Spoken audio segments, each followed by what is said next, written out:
Have you ever wondered how your favorite coffee roaster decides what beans to buy and roast? A big part of that is making connections. And for specialty coffee roasters like Sagebrush, the closer to the farm those connections are, the better. This is part 2 of our Origin Trip Q&A with Matt Kelso, the owner of Sagebrush Coffee Roastery. And in this video, we'll discuss Sagebrush's journey to Origin in Colombia to judge a major coffee cupping competition, the impact that competition had on farmers, the ensuing coffee auction, and some common themes Matt has noticed developing in his Latin American trips to date. In our previous conversation, Matt shared his experience visiting coffee farms in Guatemala and how that trip opened his eyes to the importance of origin trips for coffee consumers, roasters, and the farm itself. If you missed that conversation, be sure to check that out here. So, Matt, let's start with why were you going to Colombia this time around?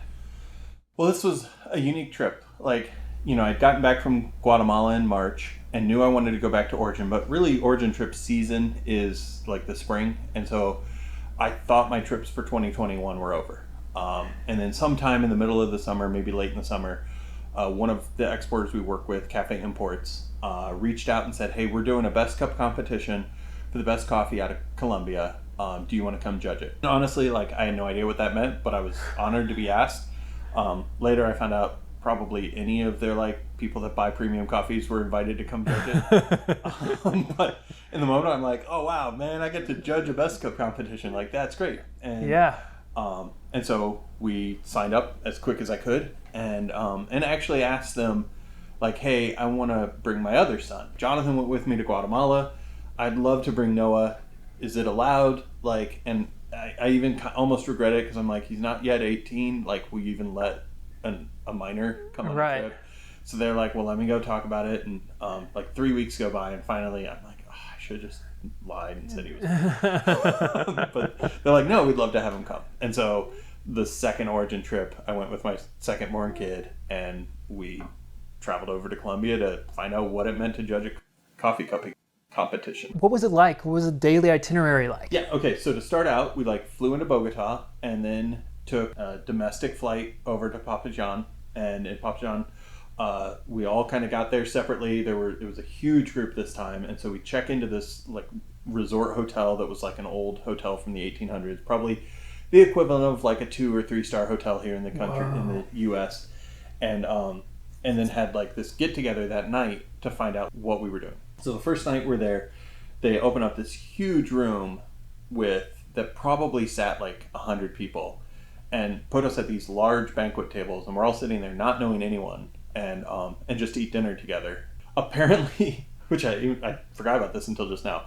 Apparently, it's one of the most famous mariachi bands in all of Colombia came and played music for us, which was insane. It was so much fun to see. That's cool. And they were so proud that they were able to book this mariachi band to come play for us. And so we watched that concert basically, and then just got to know who all was there. And the group that was there was probably 15 other roasters from across the country. Cafe Imports used it as almost their first face-to-face post-COVID. So they had something 20 employees. And then the competition was a partnership between Cafe Imports and Ban Export, which is a local exporter in Colombia. And it's their culmination of their whole year. And so they had something 20 employees. So there were 60 of us in the room and some producers in the room. Holy cow. And we're all just having dinner together, kind of getting to know each other. And then the next day started and our itinerary hit, and it was wall to wall. They didn't give us time to breathe, barely time to sleep. That's crazy. So already between your Guatemalan trip and this, that's a pretty significant difference as far as the amount of people on the... Oh yeah, the Guatemala trip was intimate in the mountains, middle of nowhere, hang out, talk coffee on the back porch while we're drinking coffee cherry wine. And then in Colombia, it's a huge party with 60 people in a room eating great Colombian food and basically being wined and dined. It was just night and day. That's crazy. So Noah got the better end of the stick on that one because he got to go be dined. It was fun. That's really cool. And so the first day you jumped straight in, but you mentioned that moving forward there's kind of a different structure. What was that like? Yeah, so we were there for about a week, and the majority of what we were there to do was judge this competition. So something 3,000 different farms, which in Colombia like the specialty coffee market is a lot of really, really tiny farms. Okay. 1 to 3 acre farms. So 3,000 farms all entered Best Cup because it's famous. Are you tasting 3,000 cups of coffee? No. Someone is, but it wasn't us. Oh my gosh. So they had narrowed it to the top 30. And so the first day, we spent a time basically calibrating our palates. And so they brought us a ton of different coffees and said, this is an 85-point coffee. Actually, I think it was an 80-point coffee. They're like, you're not going to taste anything like that, but that's the worst coffee you're going to taste. And then we all like had a table of coffees, and like I said, there were probably 60 people cupping. Like we had 30 tables. Every table had 2 sets of coffee cupping, so there were probably 60 people cupping. Okay. And we're looking at the SEA scorecard and cupping every coffee, and they're walking through saying, okay, this is how to think about it. And we called it a calibration because every single person like is going to have a different perception. And so what we wanted to do was cup a bunch of coffees and make sure that we're all scoring things similarly so that when it comes time to score the competition coffees, our palates are all lined up as much as possible. And so we spent a day calibrating. When I say a day, it was like we started cupping at probably 8 a.m. and we stopped at like 1 p.m. That's a long time drinking coffee. It's a lot of coffee. That's a lot of coffee. And you're like slurping, like Noah and I immediately, you're in the room with 60 people, and I don't know if it's just us, but like as soon as everyone starts cupping, you hear all this slurping, and Noah and I look at each other and get our AirPods and like put them in, turn noise canceling on, like turn the music up, and it's like I need to focus and not hear all of this terrible sounds. The real thing I want to know is what song are you listening to? Me, I was listening to Smashing Pumpkins. So I think I went through all of Melancholy. Oh my gosh, that is so funny. So that first day of coffee cupping is just the calibration, and then from like, what are you doing in the afternoon? Because you only went to like 1. So what we would do is we'd cup 10 coffees, then go to a room, and everyone would talk about them. Cup 10 coffees, try again. And we did that like 3 or 4 times. And that took the morning. Then we'd have lunch, and then we'd all get in like a big van, and we'd drive somewhere. And most days we would drive to lunch, and then drive to a farm. Okay. And the farm visits were, some of these people, it was their first trip to Origin, so it was their first time to actually see a coffee farm. Wow. Most of the farms were not that far, and so it was probably a 90-minute drive in this bus, and we would end up like at some farm somewhere. And we did that for like 4 straight days. So we hit, I think it was 3 days of farms, and 1 day we went to a dry mill after we cupped all morning. Wow. Those are some busy days. And it sounds like you're not just building relationships with farmers now, you're also with the roasters and the exporters too. Yeah, that was the great part. So you're in the van for 90 minutes. You're sitting next to somebody, whether it's someone that works for Cafe Import, someone that works for Band Export, or another roaster. Like I built some really significant relationships that have carried over. Like when we went to SCA this year, it was so cool to be able to see all these people that you went, like it was almost like camp. Like you have these like relationships with these people that are just going to carry on potentially for a lifetime. Yeah, that's kind of cool. It's also a little bit like you're in this minority group of people that do this and along the way, so you kind of recognize somebody else who's been there. Yeah. There's a significant connection when you're able to go to Origin, and there's just a lot of shared learning. Like one of the guys we worked with or just interacted with over there, and we ended up the last day, we just kind of had a free day in Bogota. We ended up touring Bogota the last day while we were waiting for our flight because I think we both had red eyes. Mm-hmm. And so we ended up talking coffee sourcing. I ended up finding a whole new source for some decaf coffees that I'd never been able to find before. And so just the ability to like move the business forward and just sharing information. Like we're not competing when I live in Arizona and he lives in Ohio. Right. So it's like, let's build some of these relationships. Tell me a little bit about the competition, because I imagine that there is a level of significance for the farmers. Yeah. So the I think it was the second farm we visited was someone who had won the Best Cup competition before. And so, if you make it to the top 30, you automatically are selling your coffee for double market value. What does that mean for a farmer? For a farmer, if you figure like a typical business owner like makes 20% profit and that makes your ends meet. And all of a sudden you're selling the same cost of goods, but all of a sudden your profit is like 90% instead of 10% because you're selling it for double. Yeah. That's bad math, but you know what I'm like. Right. All of a sudden, all of that profit just gets to go back into the business or go, and that's the worst case. So if you win, the number 1 coffee that we had sold for 10 times market value. And so in our auction, the coffee that took first place ended up getting bid up to 10 times what typical coffee goes for. And so that farm that we went and visited, he's like touring around the farm, and he's saying, okay, here's the dry mill or wet mill that I was able to build myself because I won.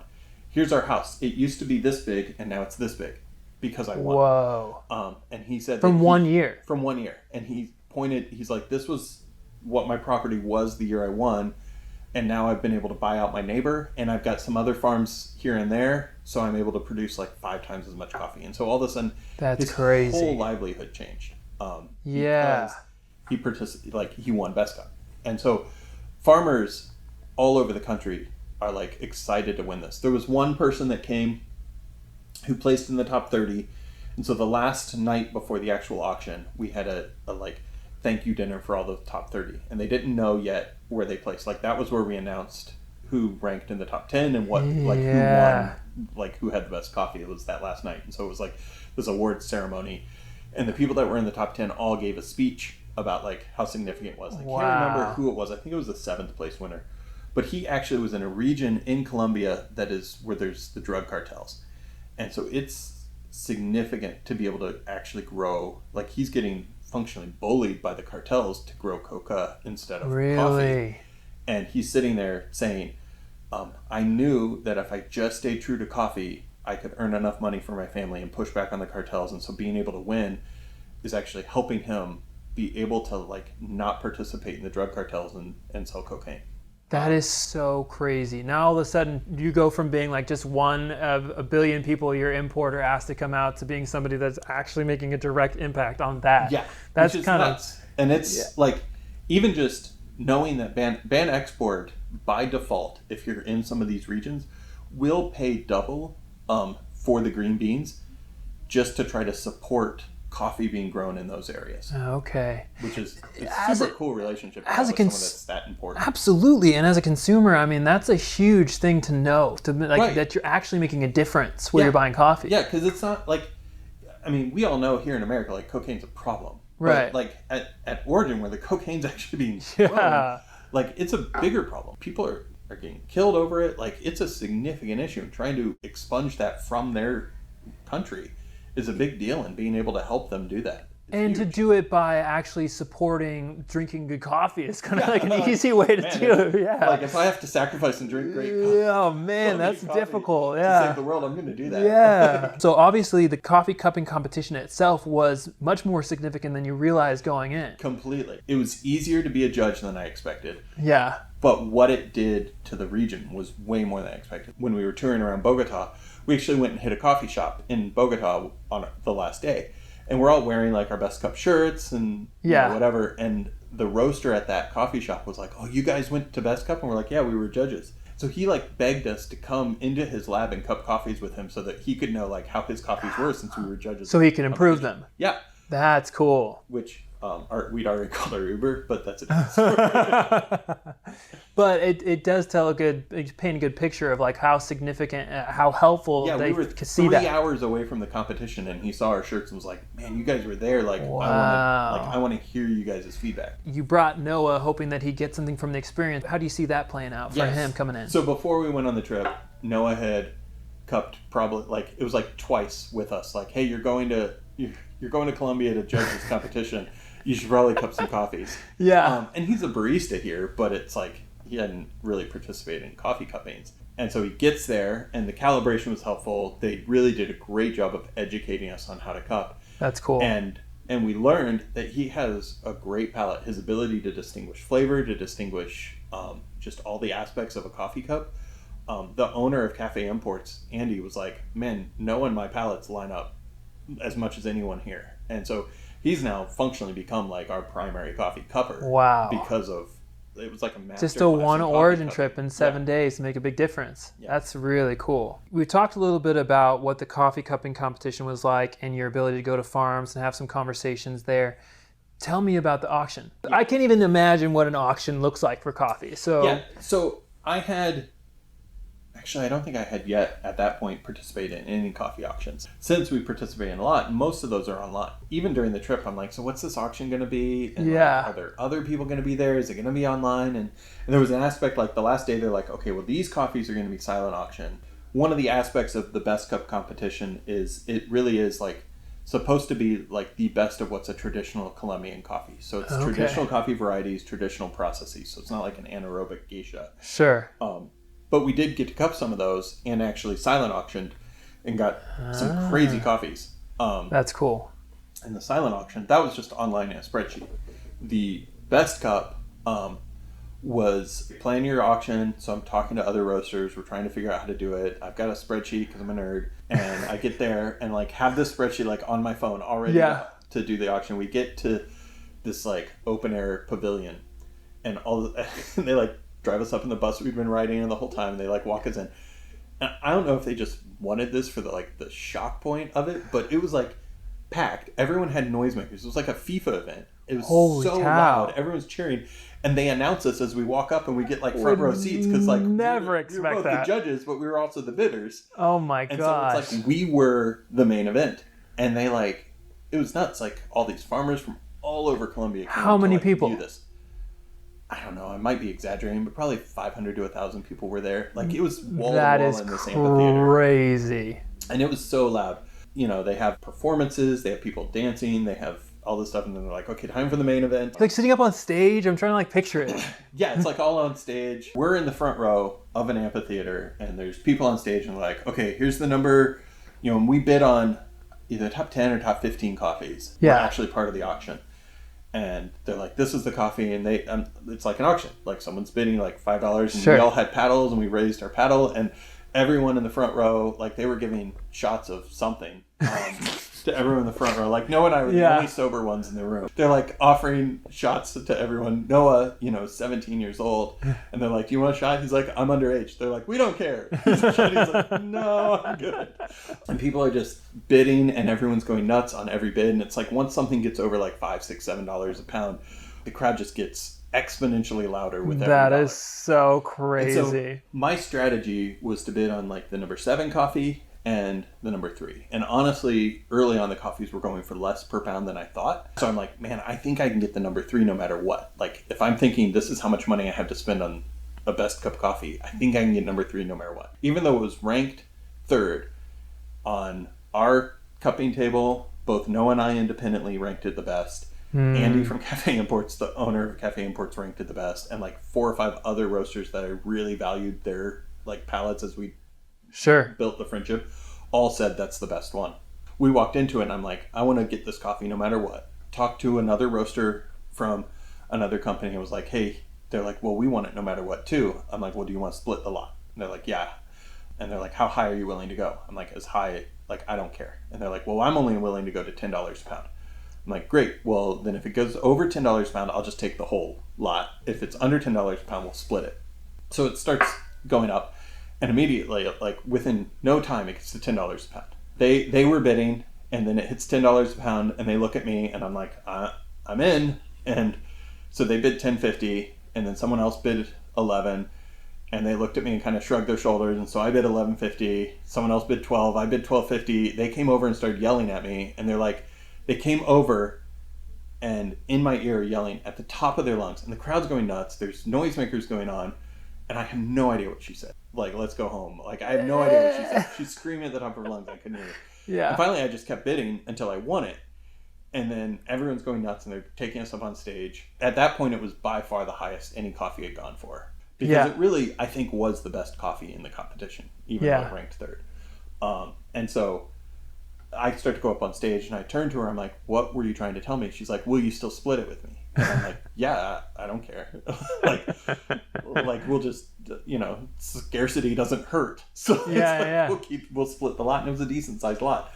They came up on stage with us, and we ended up like taking pictures with the producer, and then ended up getting the coffee and going home. And so even that, like at that point, the coffee that went number 1 ended up going for double what we paid for that coffee. Holy cow. So it was nuts. For the farmer who's selling their coffee for that amount, like you said, the guy who's like building the wet mill and expanding his house, that person's... It's probably not just life-changing, but it's probably like generational changing to be. Holy cow. Because 3,000 farms entered. Yeah. Someone walked away with number 1 and is getting just crazy dollars for this coffee. Right, especially by Colombian standards, I'm imagining, right? Yeah. So when somebody comes and they try a coffee at a specialty place, won a best competition or something like that, they can be pretty certain that it's a significant purchase for the farmer on their end. Yeah, like Wow. any of the, and since then we participated in multiple Cup of Excellence competitions. This year we ended up getting 2 coffees from the Guatemalan one-of-a-kind competition. We're the only American roaster that won any coffee from that auction. And so auction coffees are life-changing for the farms. They push coffee forward in the origin, because even just knowing that you want to participate in that, like if you've won Best Cup, that doesn't just mean that you sold this year's coffee for more, but you're like, I'm a Best Cup winner. So that goes on for the next few years at least. Coffee, it's like, remember we won Best Cup 2020. Yeah. Like, it's just going to carry. Holy cow. Is there anything else that on that trip that happened that was really significant?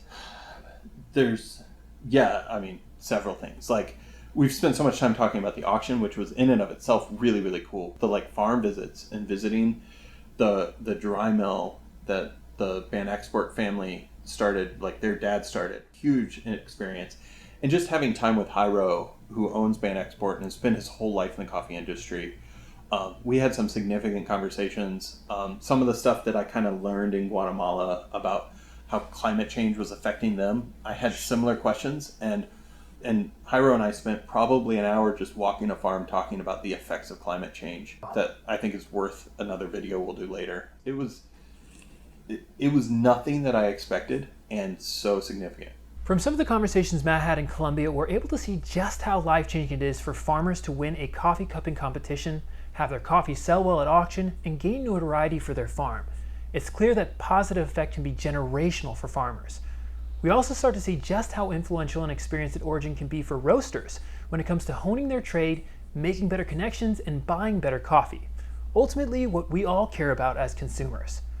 While Sagebrush's first 2 Origin trips to Guatemala and Colombia had a clear itinerary and objective from the beginning, in our final Q&A video, Matt shares about his search to build better coffee connections in Costa Rica, and what can happen when you decide to wing it on an Origin trip.